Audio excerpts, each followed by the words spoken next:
naniniwala tayo na ang ating pagbibigay sa Panginoon, hindi lang kasi presentation, kundi dedication pa. Kapag humarap tayo sa Panginoon, hindi lang pwede puro hallelujah ka. Maging sa Old Testament, hindi pwedeng puro praising lang yan. Hindi. Kulang yun. Kasi nag-aakda ang Panginoon na kailangan ng tao, dun sa bagay na ibinigay ng Diyos sa iyo, kailangan magbigay ka para sa Panginoon. Para saan ba yung ibibigay mo? Yun ang tanong ko sa Kanya. Now ako magtatanong. Medyo mabigat yung tanong ko sa Kanya. Nag-iisa na kayo sa buhay. Wala ka ng tatay, wala ka ng nanay. Ang mga kapatid mo, tinalikuran ka na rin. Ikaw na lang nag-aalaga sa anak mo. Ilang taon ka na? Malapit ka na mag-senior. Ilang taon yung anak mo? 26 pa lang. Ilayo ng Diyos. Paano kung mauna ka? Ano ibig ko sabihin, Pastor? Sabi sa paano kung bigla kang kunin ni Lord? Sino mag-aalaga sa anak?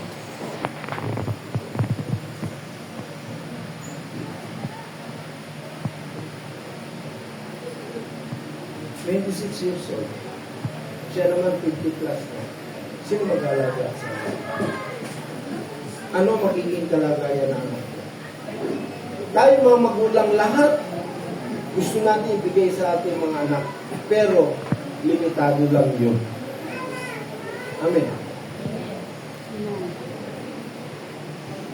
Pwede naman yung talian lang yung sukat eh. Pagkatapos sabihin niya sa, okay ka na? Diyan ka na kasi nilakad pa ako.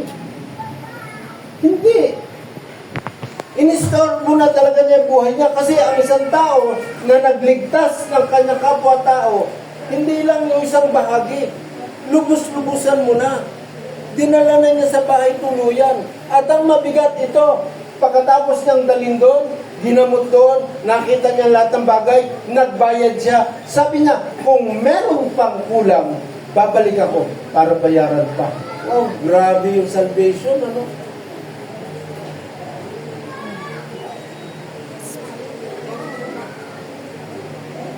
Pastor, bakit naman nag-shortcut ka kaagad? Love your neighbor na kaagad yung preach mo, meron pang love the Lord thy God. Ang tunay na pag-ibig sa Diyos, nagsisimula sa tao yan.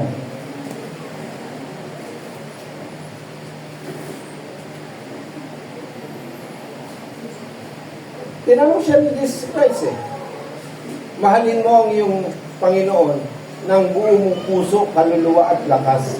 Pag sinabi mong buong puso, buong kaluluwa, buong lakas, ang ibig sabihin niyan, holistic yan. Yung buo mong pagkatao. Now, yung salita na yon, ang tawag doon ay pagsunod sa Panginoon. Ang talagang pagsunod sa Panginoon, kung pag-uusapan natin mabuti, merong tatlong mahalagang qualification ang pagsunod sa Panginoon. Tatlong mahalaga. Na minsan, hindi natin napapansin. Ano ba yung unang-unang qualification sa salitang obedience or to obey God? Kasi, pagka mahal mo ang Panginoon, yun yung sustansya ng pagsunod. Kasi diba, sabihin mahal ng Diyos na hindi ka sumusunod sa Panginoon. Parang ganito, may nagtanong sa akin, Pastor, ano ba ibig sabihin ng repentance? Yun daw pagsisisi. Kung biblical ang kahulugan na gusto nating malaman sa salitang pagsisisi, ang pagsisisi, hindi yan confessional. Ulitin ko. Ang practice kasi ng tao sa pagsisisi, confessional. Ano yung confessional? Lord, patawarin mo po ako sa nagawa kong kasalanan niyo. Confessional mo. Pero ang totoong meaning ng salitang pagsisisi ay pagtalikod in action, hindi in word. Ano ibig sabihin nun? Halimbawa, ikaw ay nasa pangangalo niya, kasalanan yon. Amen. At sa pangangalo niya mo, tuwing umaga, tuwing gabi, nagsisisi ka dahil nangangalo niya ka. Pero sa isang taong pangangalo niya mo, araw-araw kang nagsisisi.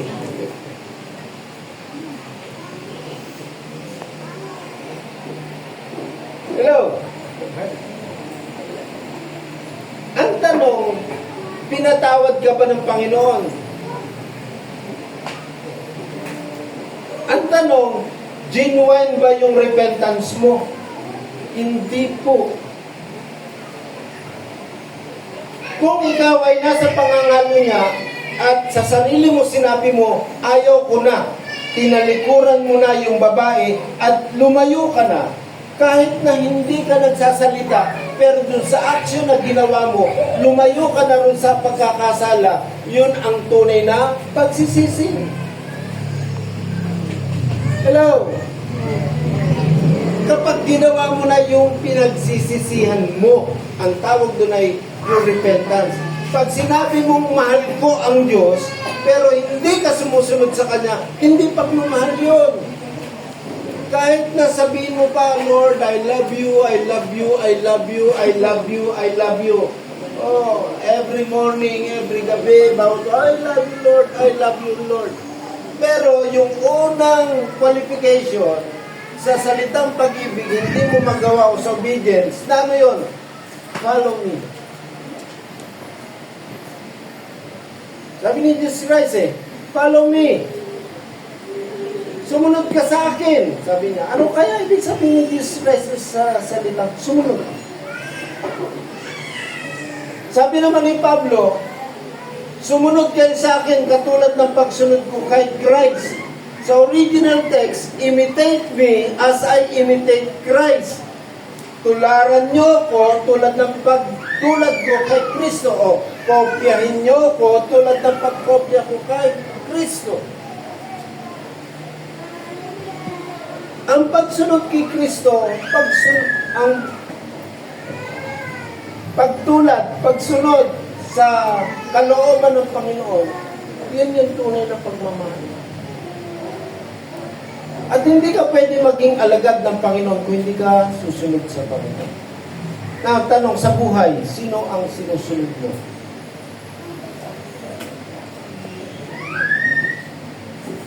Napakabuti ng ating Panginoon kahit sa lumang tipan. Nagbigay ang Lord sa 7 days sa buhay ng tao. Sabi niya, 6 na araw sa inyo. Yung 7th araw, akin. Hello?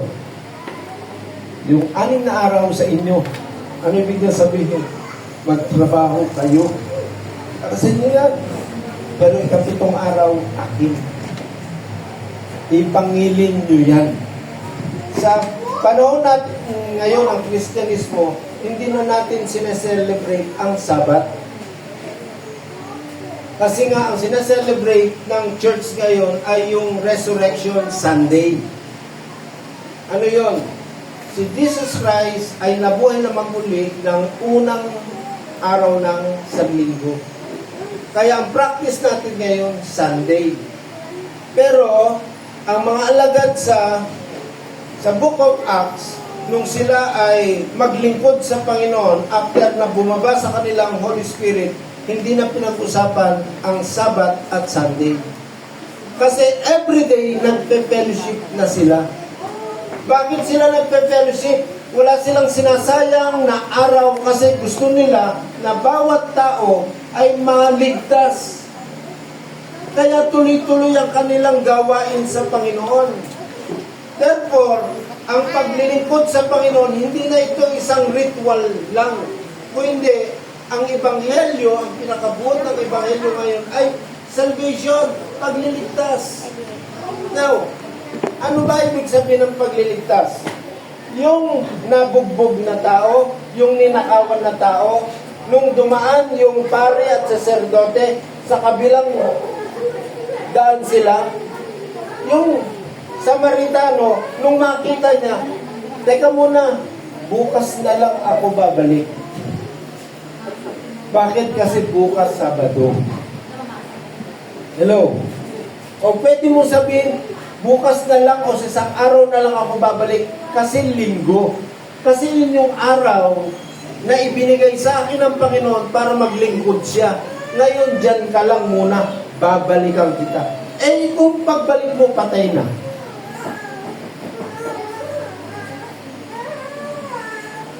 Ito, mabigat.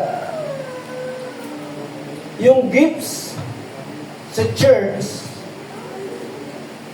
kailangan ba ang regalo sa loob ng simbahan? Kailangan. Kung ang tao may sakit, ang kailangan niyan healing. Hindi mo pwedeng sabihin, may sakit ka pala kapatid, maghanap tayo ng tao na may regalo ng pagpapagaling at tawagin natin at ipag-pray ka. Eh ngayon, ang nabalitaan natin na ginagamit ng Lord sa healing si Benny Hinn. Sa Pilipinas, sabi nila, wala naman.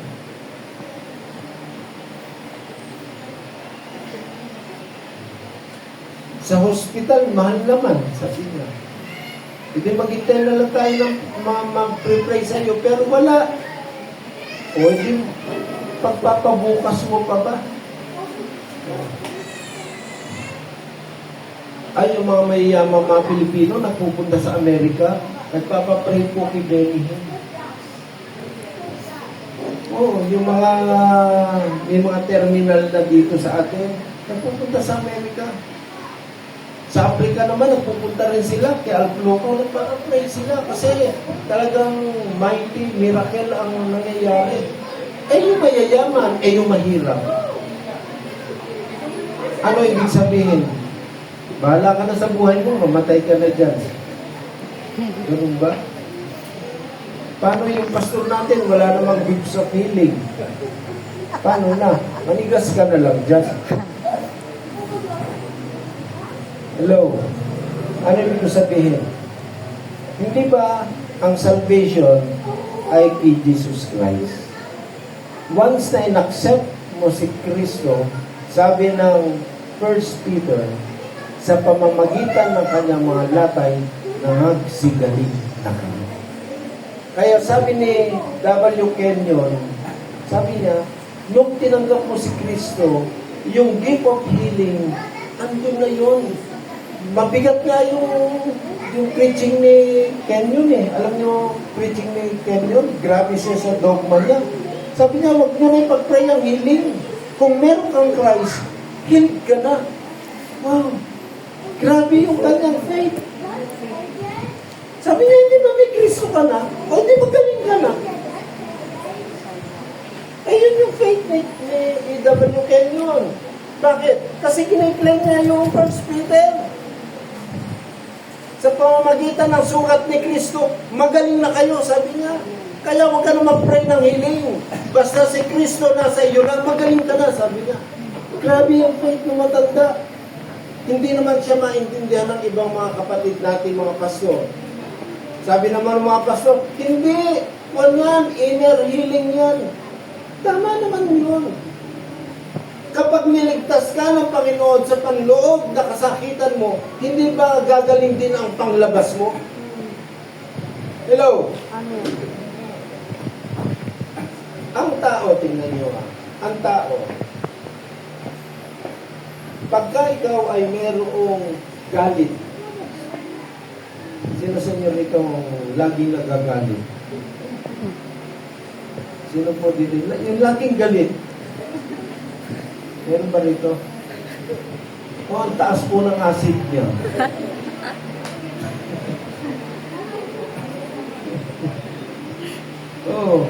Yung silosa. Sino dito? Yung tamang hinala lagi. Lagi masakit ang sikmura niya. Laging kinakabagan niya. Ba't kaya?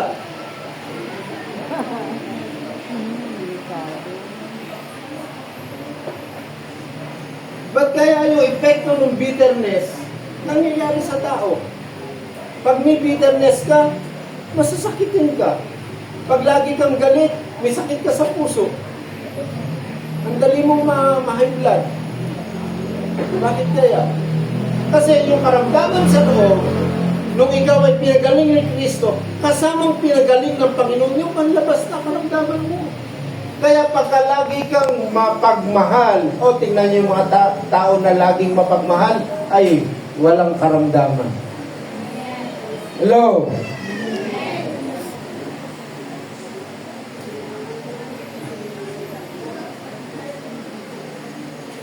Susurrender po ang doktor sa inyo.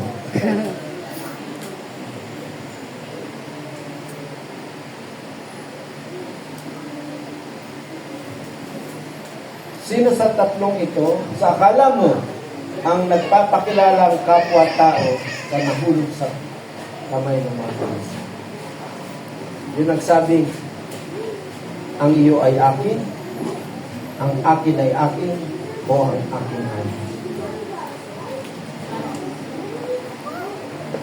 Gusto niyo ma-save yung kaibigan nyo? Gastusan niyo. Gusto niyo marami ma-save na tao? Lakihan niyo o giving niyo. Hindi po totoo po. Alam mo, Pastora, eto statistic ng soul winning ministry. Mababase o mababatay daw ang dami ng tao sa basket.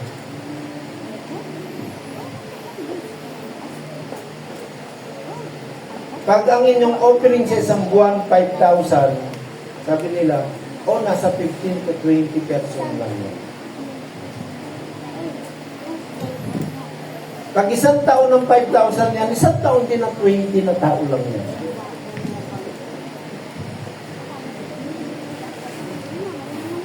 Hindi, yun. Pero pag sa loob ng simbahan, meron isang tao na talagang ang kanyang puso talaga ay galante talaga na magbigay para sa Panginoon. Pansinin nyo, ang daming tao niya.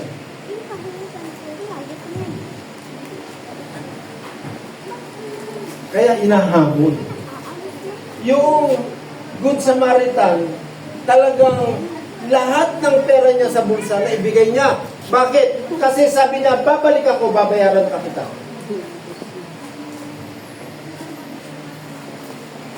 Tama ba yung exegesis ko?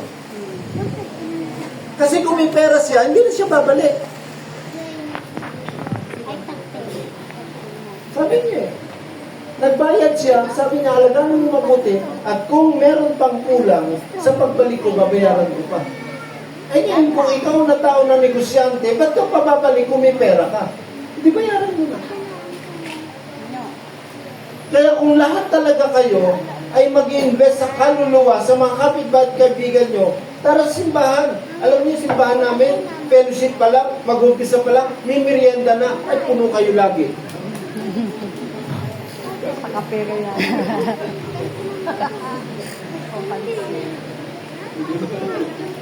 Sagot ko na yun. Isang beses, dalawang beses, pag na-inlove na rin siya kay Lord, bitawan mo na. Bakit? Kasi yung trabaho ginawa mo, tiyak siya naman ang gagawa sa iba. Ano mangyayari doon? Salvation ang mangyayari sa loob ng simbahan. Doon palang dadami ang membro. Pag ang bawat membro kaya nang gumastos para sa kaluluwa ng kanyang minamahal, tiyak yun, lalaki ang simbahan. Ma, fellowship na tayo. Wala akong pera eh. Di may mo kayo.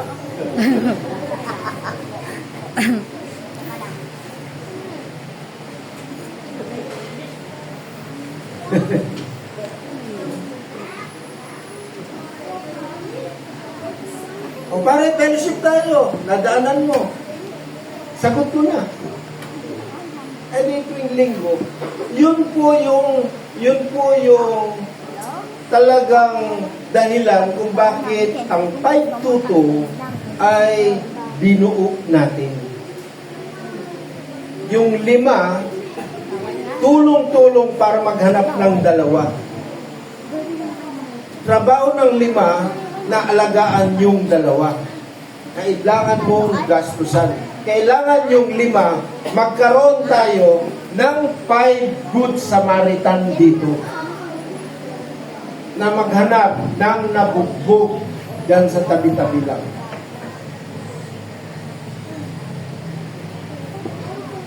Na-stop ba yung 522 nyo rito? Tuloy-tuloy. Na-stop ba? Na-stop? Huwag nyo na-stop. Ituloy nyo lang. Ang pastor, ang unang pasimuno sa 522. Ano ibig ko sabihin? Mga pastor, huwag kayo masasaktan sa sabihin ko, ha? Kung ang start ng fellowship nyo, alas 9, yung mga leader nyo, sabihin nyo, bago isang oras, pwede ba mauna tayo sa simbahan? Kasi tayo mga leader. Pagkatapos andito kayo, mag-start na kayo ng sharing, mag-start na kayo ng prayer, magplano na kayo, magprograma na kayo. Kahit 20 minutes lang yan. Pagdating na ng mga membro, hindi naman nila alam yung ginawa nyo eh. After ng fellowship, kayo naman mga leader na inuuna ni pastor, sabihin mo naman doon sa mga kagrupo mo, pwede ba tayo mag-usap? Sandali lang, kahit 5 minutes lang. Kanya-kanyang grupo na kayo. Yung panalangin lang, mahalaga yun. Alam nyo ba na hindi namin natatanong bawat isa sa inyo, kumusta ka na? Hello? Kanina umaga, tinanong ko lang si Jen, kumusta na po kayo? Kaya lang kayo lahat, hindi ko matanong, kumusta na kayo? Kaya nga may 522 para dun sa unang upo pa lang nyo, nakakabayan, kumusta ka na? Kumusta ka na? Kumusta ka na? Kumusta ka na? Sasagot ko isa, may problema ako eh. Okay yan. Lista natin. Ikaw naman. 5 minutes. Nalaman mo yung problema ng bawat isa. Basa ng isang talata. Pray tayo. Pagkatapos ng panalangin.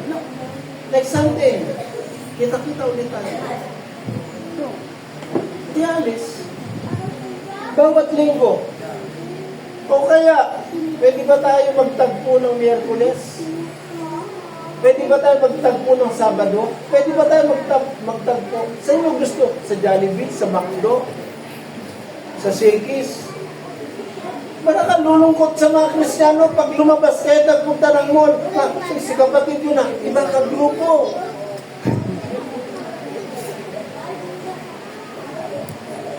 Abang galante. Gumagastos. Pagkabarkada kasama, sky's the limit.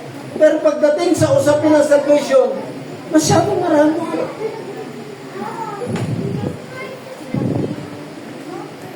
Si Donnie tinitira ko doon, hindi kayo ha.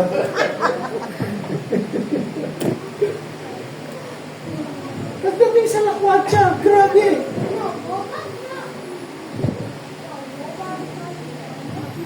Kung gumastos, grabe. Pero pagdating sa kaluluwa, marami. Gusto niyo ng totoong blessing?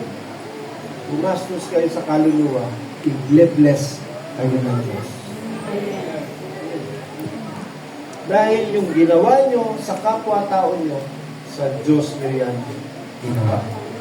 Yung pagmamahal nyo sa kapwa-tao nyo, sa kapitbahay nyo, masasabi mo, mahal ko ang Diyos.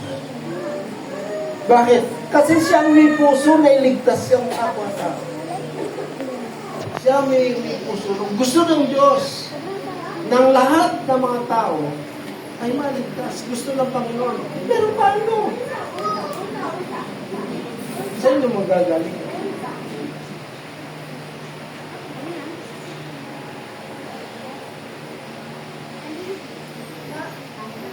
Kaya kung sasabihin mong mahal ko ang Diyos, unang-una sabi niya rito, how to love God.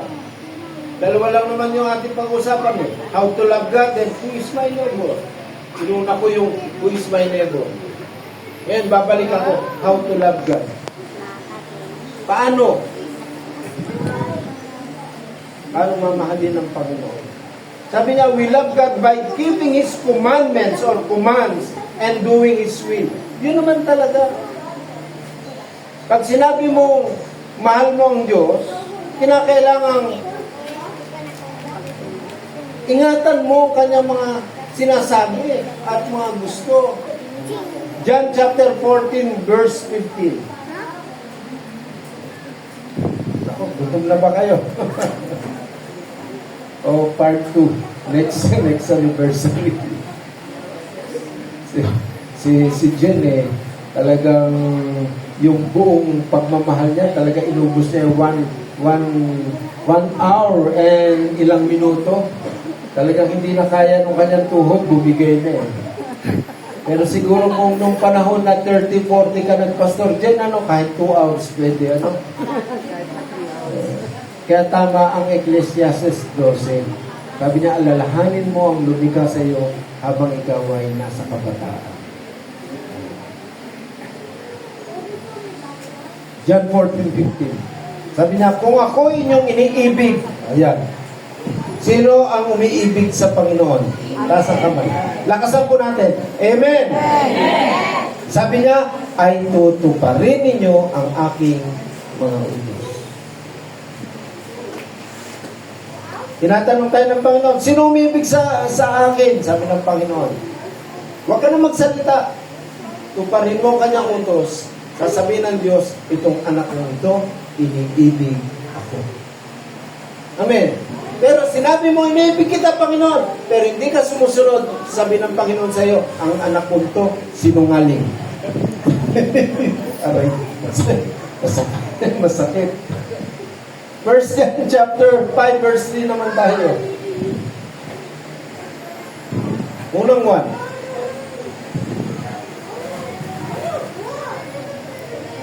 Chapter 5 verse 3. 1 John yan. Sapagkat ito ang pag-ibig sa Diyos. Sapagkat ito ang pag-ibig saan daw? Sa Diyos. Hindi niya sinabi sapagkat ito ang pag-ibig ng Diyos. Ang sinasabi niya rito, sapagkat ito ang pag-ibig sa Diyos na ating tuparin ang kanyang mga utos at ang kanyang mga utos ay hindi mabibigat.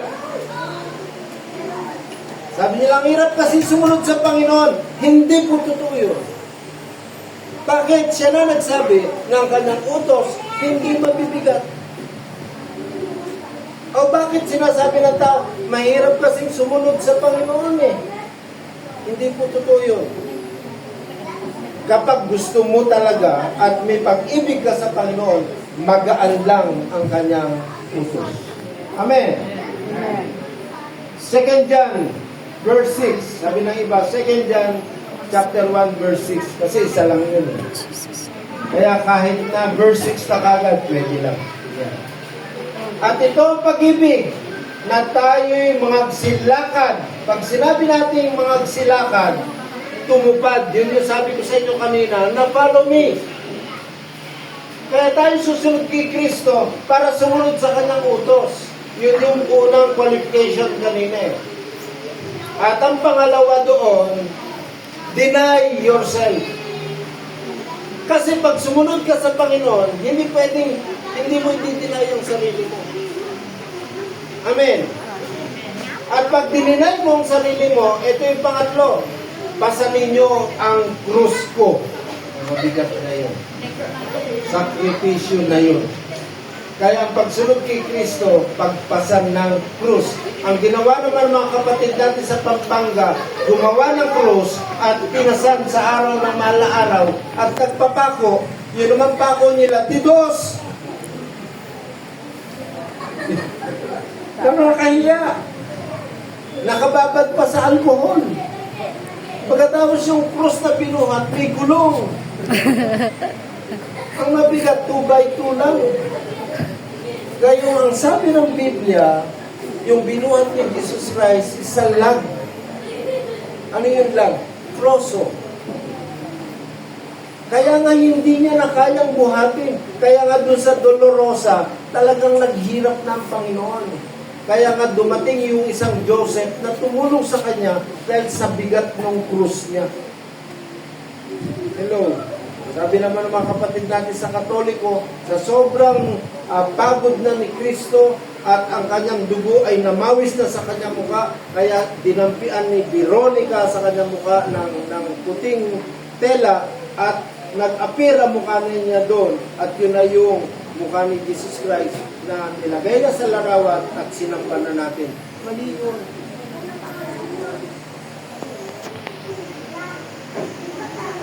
Eh sabi ni Billy Graham, yung Jesus Christ na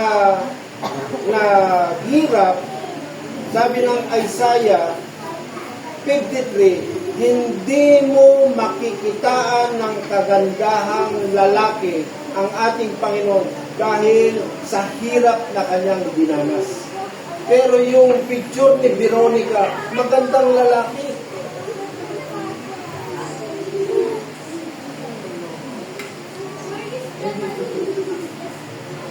Eh sabi ni Billy Graham, si Jesus Christ daw ay hindi isog. According kay Billy Graham, si Jesus Christ ay black. Ayon sa kanya.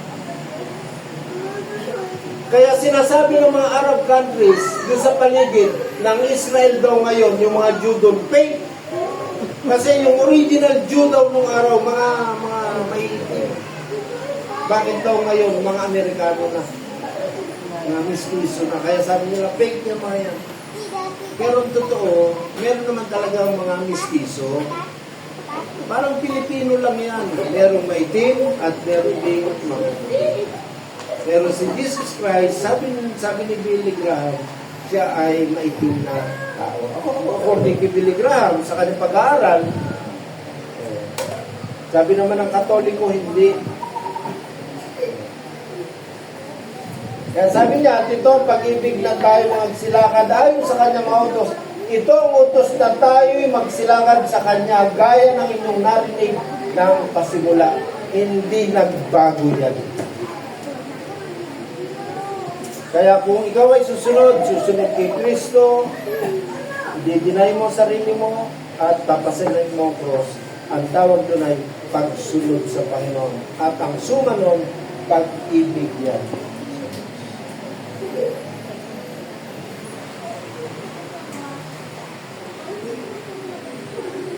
Ito ang desire ng Panginoon. Sabi niya, God desires to have an intimate love relationship with us. Yun talaga.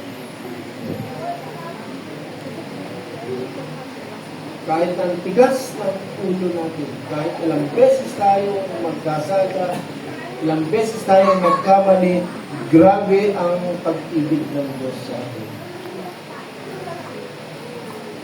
Ito yung katotohanan, 1 John chapter 4 verse 19.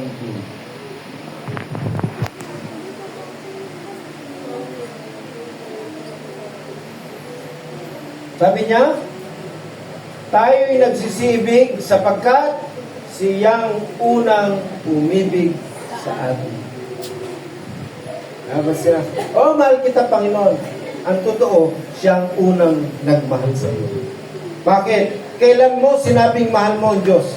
Nung nakakilala ka. Pero nung rebelde ka, hindi mo masabing mahal mo ang Diyos. Gayong ang Diyos, kahit nung makasalanan ka, mahal ka ng Panginoon. Grabe ano? Para sa mag-asawa, I love you. Eh nagkasala, break na tayo, divorce na tayo. Hindi ba pagka nagkamali ang partner mo, dapat doon mo lalong mamahalin?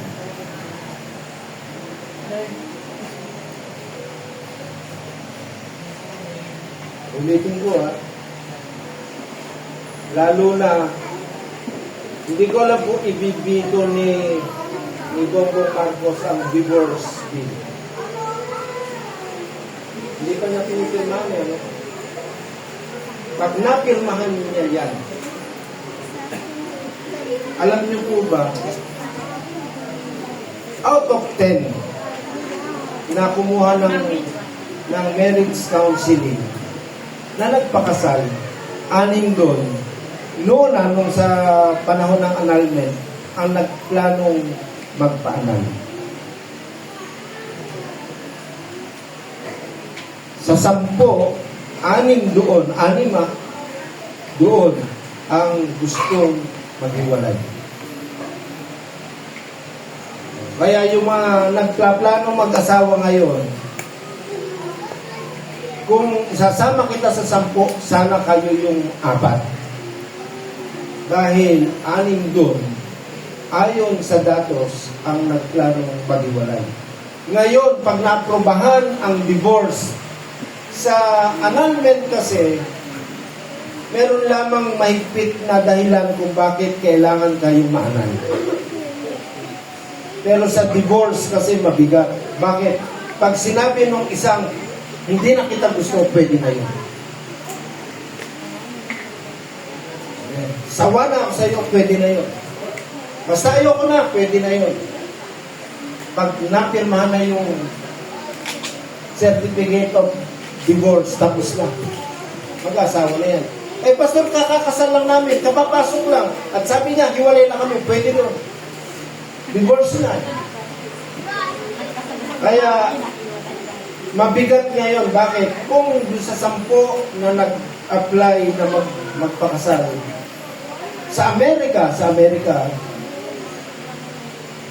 ngayon, sa Amerika, napakaliit na po ng bilang na ang bawat Amerikano ay hindi divorce.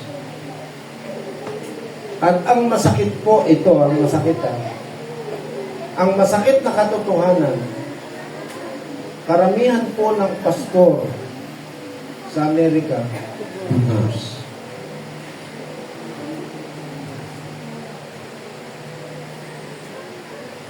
Kung ang pastor na ay divorce pa, kumusta ang miyembro? Mas marami sa kanila divorce na. Out of 10, negative na tao.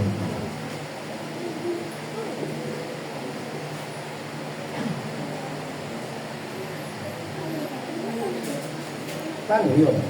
Kung sa Pilipinas mangyari, sa 10 nagpakasal, 11 ang nag-divorce.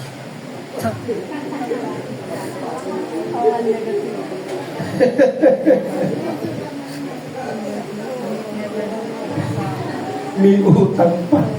Bakit? Eh kasi ang dali na eh. Diba? Nag-away lang. Nakita lang niya na may kausap. Babae mo na yung kapitbahay natin. Hiwalay na tayo. Kinabukasan, meron ka agad. Ito ang tandaan nyo. Sa Kadmidas, nung tayo ay makasalanan pa, unan na niya tayong inahan. Kaya kung tayo man ay masaktan, dapat po mahalin natin ang ating kaaway. Tama si Jesus Christ. Love your enemy. Kaya sa Amerika daw po ngayon, ang pinakamaraming kaso na nasa loob ng court ay yung dati pong nagmahalan.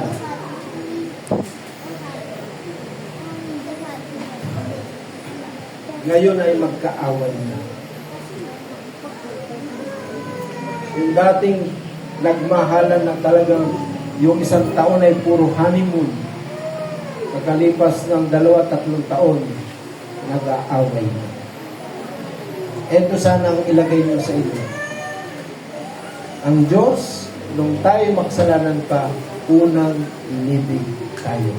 Kaya ngayong sinasabi mong mahal ko ang Panginoon, mapapatunayan yan kapag ang kapatid mo nasaktan ka. Kaya nga, ang aking advice, kapag ang asawa mo, ang kaibigan mo, nasaktan ka, mas lalo mo silang mahal. Kasi ang susi lamang para wag masira ang relasyon pag-ibig. Amen. Amen. Yan. Isang pastor po na nakakilala sa Muntinlupa. Taga Mindanao siya. Dahil siya yung siga sa kanilang lugar. Nakapatay siya. Nabilanggo, namunti. At pagkatapos ng mahabang taon na pinagbayaran niya yung kanyang salang pagpatay, umuwi na siya sa Mindanao. Ang problema, yung kanyang asawang iniwanan, may asawa na.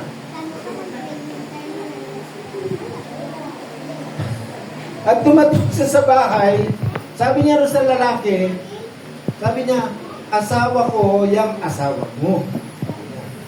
Kaya ako nawala kasi nakapatay ako. Kaya ako nabilanggo. Sabi niya, ngayon, andito na ako, umalis ka na kasi asawa ko yan. Para hindi na ako bumalik dun sa mundi.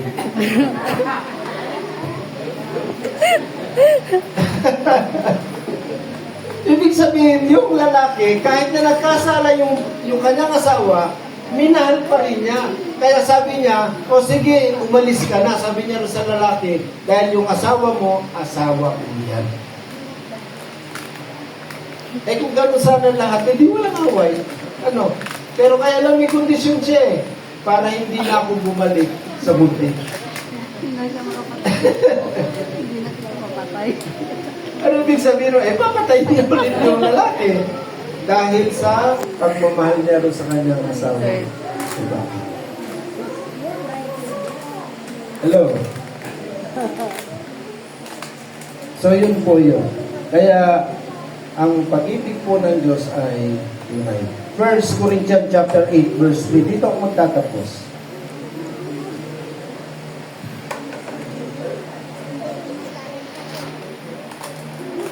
First Corinthians chapter 8 verse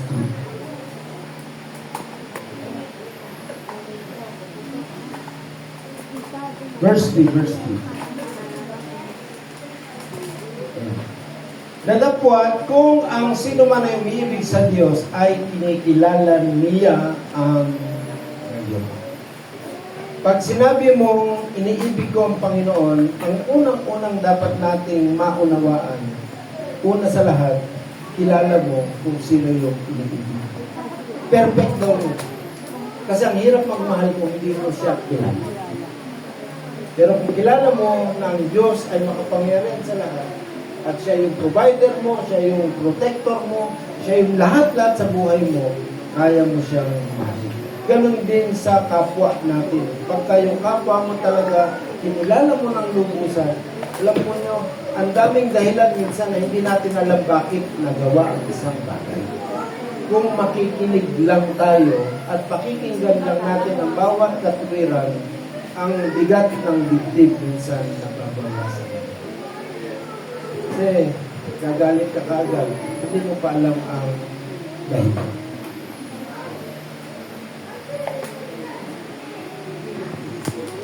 Masarap pong magmahal. Amen. Masarap mahalin ng Diyos. Masarap sumunod sa Panginoon. Ang sinasabi lang naman ng Panginoon sa atin ay dapat ang pag-ibig ay lumago. Dadagdag po ako ng isang talata para dumami. 1 Thessalonians chapter 3 verse 12. Gutom na ako, pastor. Last na talaga yan. Sa video. Oh, pinatay na. Basahin nga po natin. Lahat tayo. At kayo'y palaguin at pasaganahin ng Panginoon sa pag-ibig sa isa't isa at sa lahat ng mga tao na gaya ng Naintindihan niyo? Hello, naintindihan niyo po? Isa pa. Lakasan natin. At kayo'y palaguin at pasaganahin ng Panginoon sa pag-ibig sa isa't isa at sa lahat ng mga tao na gaya ng amin sa iyo. kung ang lahat ng tao po merong ganyang katwiran, wala na pong away. Amen. Bakit? Kasi ang Diyos ang nagpapalago, ang Diyos ang nagpapasagana ng pag-ibig na nasa atin. Ang sa atin po, sumunod lamang tayo sa kalooban ng Panginoon. Maraming salamat po at mahal ko kayong lahat kay Kristo.